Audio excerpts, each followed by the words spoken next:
क्या आप भी एक नया घर लेने का सोच रहे हैं? अगर हाँ, तो उस वीडियो को जरूर देखिए। क्या पता आपके घर में किसी भूत का साया हो। ऐसी ही एक घटना दिल्ली में रहने वाले हिमांशु के साथ घटी, जिसने बहुत ही खुशी से दिल्ली में एक बड़ा सा घर खरीदा।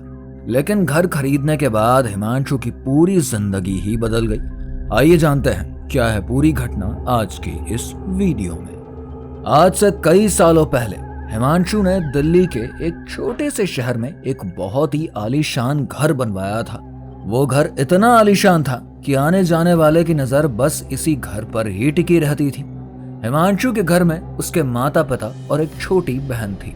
घर बनवाने के बाद जब हिमांशु और हिमांशु के परिवार ने पहली रात इस घर में गुजारी, तो उन्हें रात के 12 बजे कुछ अजीब अजीब सी आवाजें सुनाई दी। हालांकि उन आवाजों पर इन लोगों ने ध्यान दिया नहीं। सोचा हो सकता है अगल बगल के लोग चिल्ला रहे होंगे। थोड़ी देर बाद करीब रात के 2 बजे हिमांशु को एक बहुत ही जोर से औरत के चिल्लाने की आवाज आई। हिमांशु उठा और घर में बनी एक खिड़की की तरफ देखने लगा। तब उसे लगा कि एक औरत वहां पर खड़ी है और वो रो रही है। हिमांशु को लगा हो सकता है कोई औरत मुसीबत में हो। हिमांशु नीचे जाता है और धीरे धीरे उस औरत के पास आगे की तरफ बढ़ने लगता है।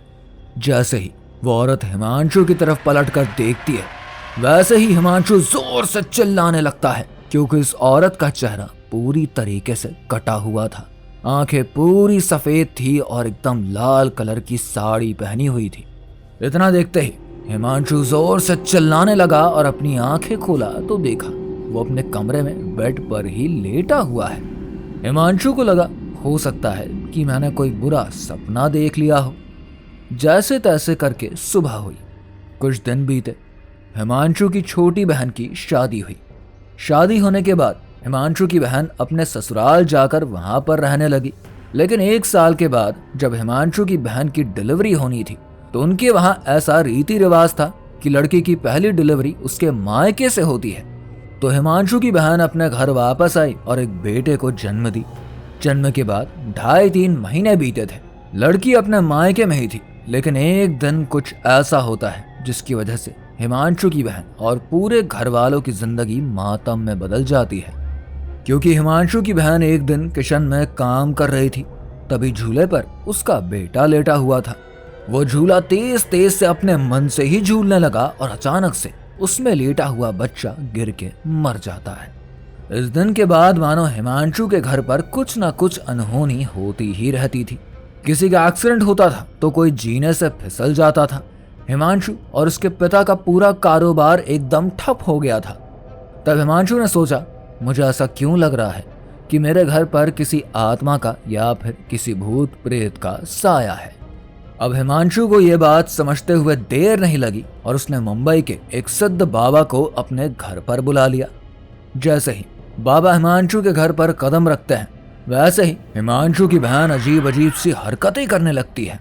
और जैसे ही बाबा अपने मंत्र पढ़ने चालू करते हैं, वैसे ही हिमांशु की बहन उस रूप में आ जाती है जिस रूप को हिमांशु ने अपने सपने में देखा था। इतना देखते ही हिमांशु काफी ज्यादा डर जाता है और बाबा को सारी बातें बताने लगता है। तब बाबा हिमांशु की बहन के ऊपर भभूत डालकर पूछते हैं कि कौन हो तुम, क्यों इस परिवार को परेशान कर रहे हो। तब हिमांशु की बहन के ऊपर आई आत्मा कभी लड़के की आवाज में तो कभी लड़कियों की आवाज में बोलती है कि जहां पर इन लोगों ने घर बना के रखा है, उसी के नीचे मैं और मेरा बेटा दफन है।